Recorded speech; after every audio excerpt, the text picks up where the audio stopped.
Assalamu alaikum everyone. Hi everyone. Welcome to QuaranTime series on hijab on cam. My name is Anulari and this is episode 3.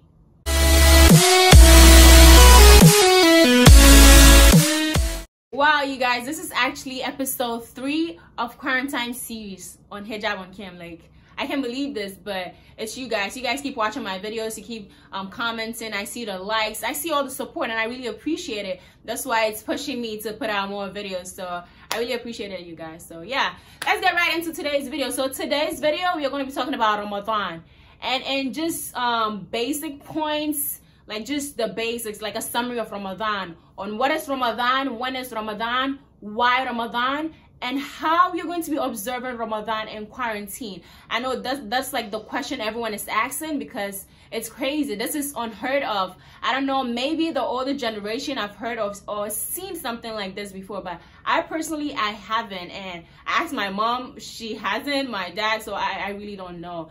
But I'm just here to share like some basic points, and then let's just stay safe, stay home, and observe this Ramadan. I don't know how it's going to be. I know it's going to be hard, but as Muslims, and as we are taught to hold on to faith and then believe in anything or in all things, we say Alhamdulillah. So yeah, let's get right into the video. So on the first point, that is the what.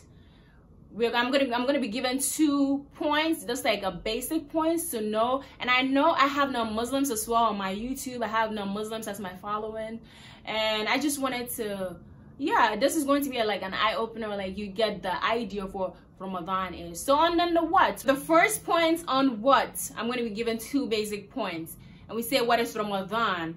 Ramadan is just a month on the Islamic calendar.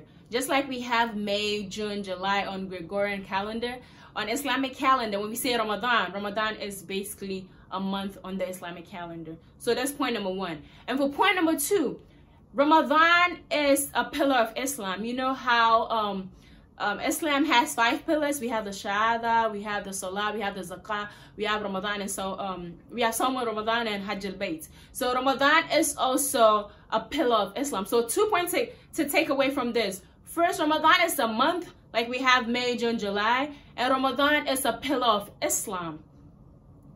And going on to the second point on when we observe Ramadan. So as you have the 2 points already, Ramadan is a month, Ramadan is a pillar. Going on to when Ramadan is observed. Ramadan is observed when the first point, Ramadan is observed when the crescent moon is sighted. So on the second point, Ramadan is observed when the crescent moon is sighted. That's why you hear Muslims like, oh, we saw the moon was sighted here, the moon was sighted there, so we start Ramadan. So when we see the crescent moon in the month of Ramadan, that is when we start fasting. And then the second point on when do we see the crescent moon?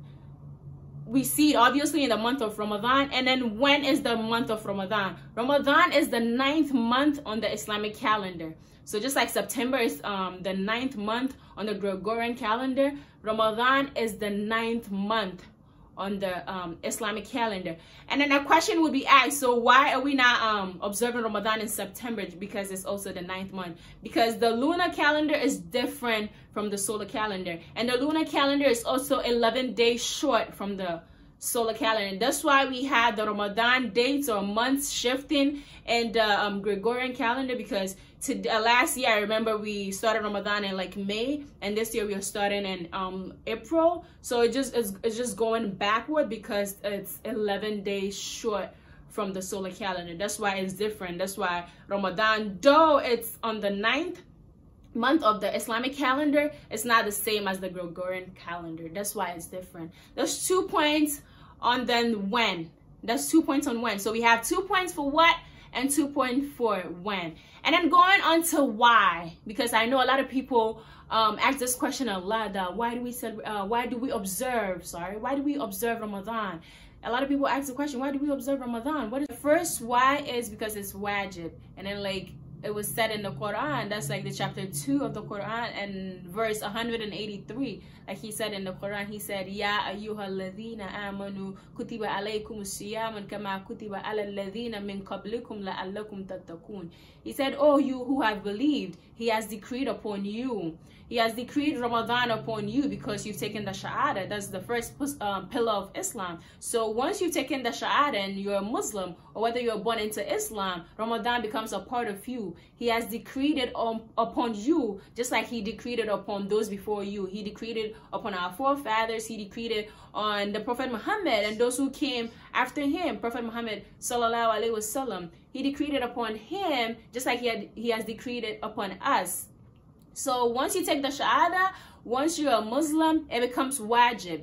Ramadan is a part of you unless you have a condition with the Quran, and Islam allows for that. That's like pregnant women or breastfeeding women or someone who is critically ill. Those are the conditions as to why you can't observe Ramadan. And critical conditions is not like when you're sick, let's say you just have a slight headache or you have a stomach. No, it doesn't work that way. Maybe you could take the day off if you really feel like, nah, you can't go through with the fasting, but you would have to repay that fast after Ramadan. And that goes to it goes to adolescents or anyone that's hit puberty. So after puberty, when you miss a day in Ramadan, you have to repay it after Ramadan. So that is the first why. And going on to the second why, is because in this holy month, the only and holy Quran was revealed to the Prophet Muhammad sallallahu alaihi wasallam. And like he said in that same chapter of the Quran, chapter 2 of the Quran, that's Surah Al-Baqarah, and he said in verse 185, he said, Shahru Ramadan alladhi unzila fihi al-huda lin-nas wa bayyinatin min al-huda wal furqan. He said that. I'm not reciting, I'm just reading because that's the first part of the verse 185.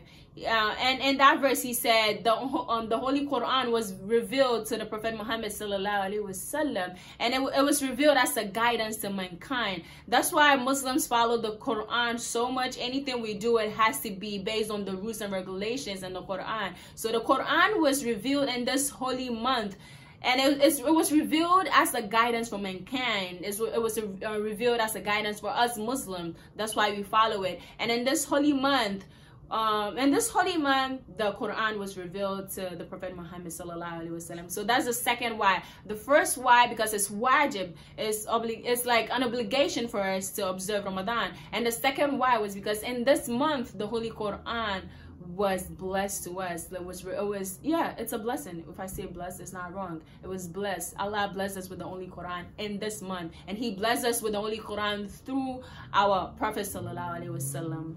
And going on to the how. But how are we going to observe Ramadan? Or how did we observe Ramadan before? And then how are we going to observe Ramadan today in quarantine? Like I said, this is unheard of. And we don't know how to go about it apart from the fact that we are supposed to fast. And masjids are closed. I know a lot of places are closed.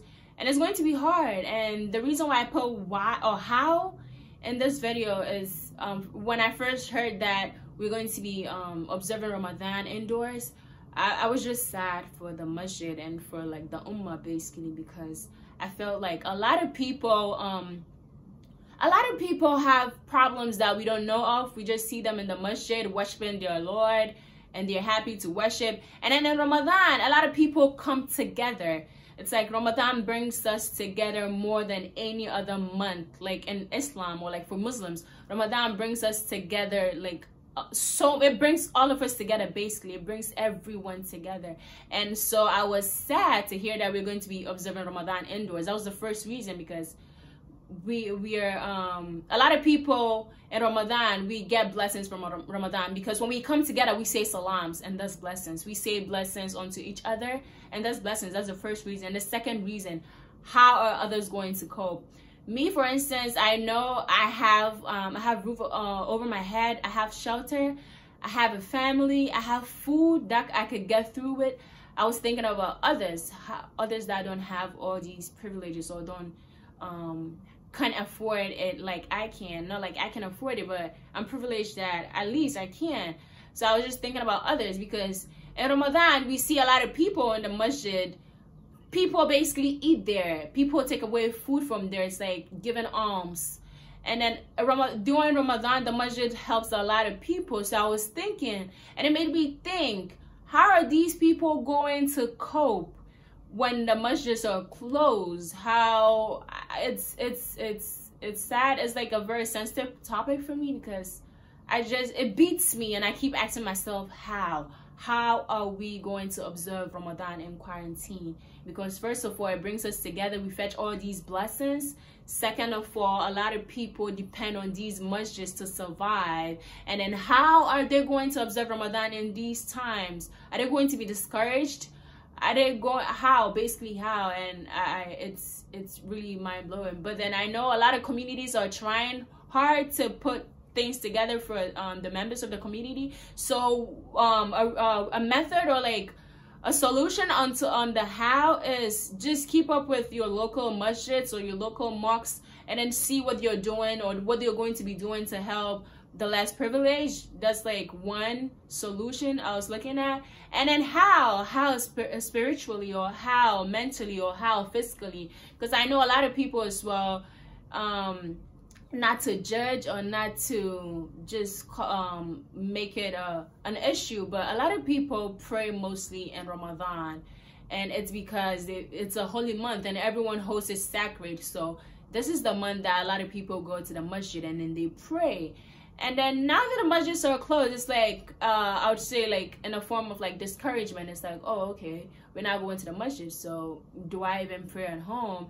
And sometimes it's not their fault. Some people can pray alone. Maybe they don't know the surahs. Maybe they're new converts, or not to say all converts don't know how to pray or don't know how to recite the Quran or can pray on themselves. Not all of them, but some of them, like maybe newly converts, because I know every day people are converting into Islam, like every day in the world. Someone somewhere is saying the Shahada, someone somewhere is saying those words, La ilaha illallah Muhammad Rasulullah sallallahu alaihi wasallam. So it's crazy, and then it makes me think, I'm fortunate. I have brothers who can lead Salah.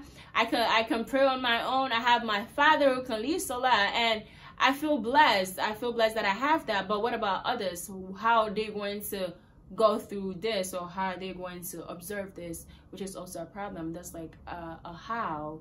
And I keep asking myself the question, but what comes into my mind is, like, we have all these technology at our disposal. We have all these devices that, so another solution, or like solution to this how people are going to observe Ramadan, maybe in terms of prayers, of being spiritual in that month. I was thinking of, like, make good use of these devices, watch YouTube videos, like watch all these imams, follow all these imams online, read. You could read that online. I know you might probably be doing that already, but sometimes when you go to the masjid, it's easier because you see all these people there, so you just follow. But when you're alone, it's harder, because it's like, okay, there's no motivation, I don't see anyone doing it, it's just me. But don't feel like it's just you. There are a lot of people online, like we know there are a lot of people online that you can learn from, like you could watch. And then Allah understands. He's not going to hold you for that. He's going to forgive you. And then even add blessings on top of that, because he sees your effort. Because you're making an effort to observe Ramadan, and you're not letting the fact that the masjids are closed, or like prayer centers are closed. You're making effort. So these are like also 2 points. First point is how people are going to cope, how people are going to, like, the less privileged who can afford maybe food, or basically food to go through the 30 days of Ramadan. Just reach out to your local masjids. I know masjids are always open to help the less privileged, because that is why we are there. They're always open to help the less privileged. So follow up with your local masjids and see what they're doing to help the less privileged, even interns. And also follow up with your local city, or like a town, wherever you live. I know there are pantries everywhere. The city is giving like pantries, and like people can go get food.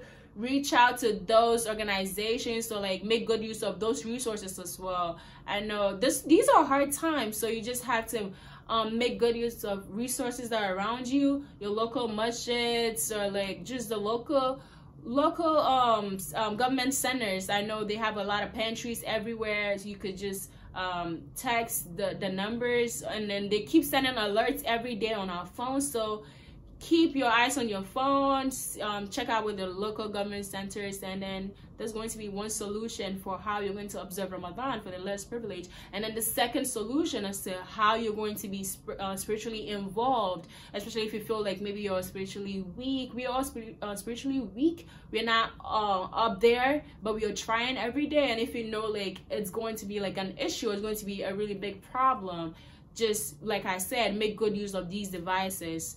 The YouTubes, all the YouTubes most especially, and like follow all these scholars, Islamic scholars, and like I know a lot of them are going to be hosting like podcasts and like YouTube videos, Facebook lives. Follow them and then watch from there, and then don't feel like when you're home you can't do anything, or because you're home you can't follow, you don't have anyone to see to motivate you. No, don't feel that way. So make good use of these resources, and then hopefully we're going to go through from day 1 to day 30 is going to be easier. It's not going to be easy. It's never easy. Ramadan is not easy. It's not easy every year, but then we believe and then we have faith, and like as always we try, and as always alhamdulillah. So these are the points. I hope everyone has like the 2 points on what, 2 points on when, 2 points on why, and 2 points on how, and I hope these helps. I just wanted to make this cute, summary, short, and easy points to grasp at. So I just hope these points